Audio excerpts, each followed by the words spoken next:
Alright, Crop Master, magandang araw. Ating panoorin itong si Caballo and makakalaban niya nga rito si Kinban Torres. Balikan natin yung pangyayaring ito. Ano? Si Caballo rito, itong nakaitim na short, naka-yellow na gloves. Ano?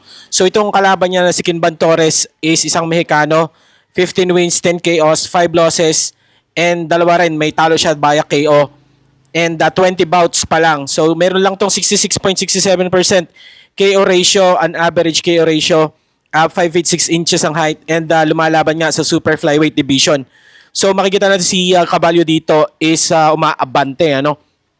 Torres naman is umaatras, dumedepensa lang gamit yung high guard at patuloy sa paggamit ng jabs. No? So nagse-set up siya ng suntok gamit yung jabs. Pero si Caballo, makikita natin is masyado nang madidiin yung mga suntok niya. No? So hindi siya nagse-set up ng suntok, and mga patapon niya ng suntok is talagang may mga may mga bigat na talaga yung mga binibigay niya suntok. So si Torres naman is nananatiling kalmado at humahanap lang ng tempo, ano.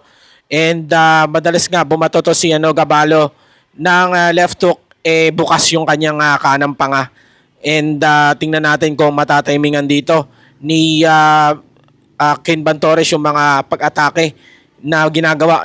Kita natin pag tumapon ng suntok si Caballo is open yung kanyang panga, kaliwa at kanan. So tingnan natin ang mangyayari dito. So gumagamit lang ng pinong hakbang ito si Kinban Torres. Gumagamit lang ng jabs, inikot-ikutan lang si Caballo. Nakasingitan na nga si Caballo, no?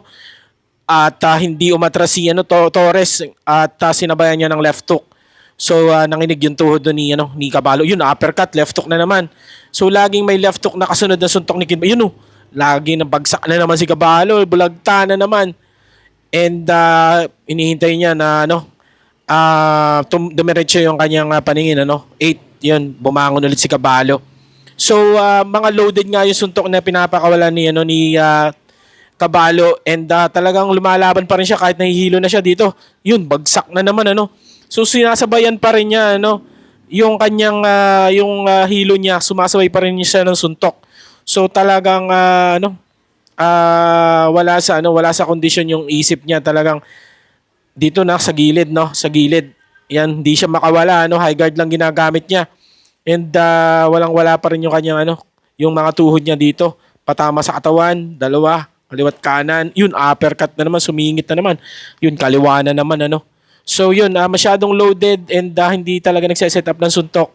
Naging agresibo siya masyado, hindi niya masyadong chinek muna, hindi niya tiningnan, hindi niya tinansya kung hanggang saan ba yung kalaban, at na-surprise nga dito si Caballo. So yun lang, Crop Master, talo nga din si Caballo, pero yung huling naging laban ni Caballo is nanalo naman siya via TKO dito sa Pilipinas. So yun lang, Crop Master, at nakakadismaya, nakakaawa din naman at the same time. Maraming salamat.